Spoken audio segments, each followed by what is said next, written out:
Brazil is a major country in Latin America, known to many because of its large natural Amazon forest. Through most of Latin America, the national language is Spanish, but in Brazil, it's Portuguese. Early in the Carter presidency, President Carter sent his wife Rosalynn to Latin America for an extended trip, including 3 days in Brazil. Some people criticized this venture because they thought that the stereotypical macho leaders would not pay attention to a woman. But these leaders soon learned that if they wanted something to get to the president directly, the best avenue was to talk to his wife.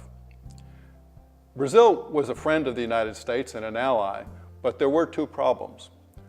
One is the government itself was violating human rights, and the military regime there was mistreating many of its own citizens.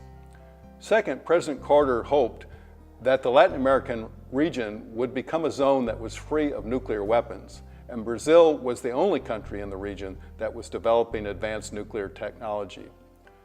Amidst the pleasantries of the social events, Mrs. Carter pressed President Ernesto Geisel about these issues, about human rights, and about nuclear weapons. In March of 1979, she returned to Brazil, this time with President Carter himself, showing that the United States wanted to pay more attention to major Latin American countries like Brazil. After President Carter left office, both of his major objectives were achieved. In 1985, the military regime gave up power, opening the door for the growth of democracy. And in 1990, the Brazilians gave up their nuclear weapons program.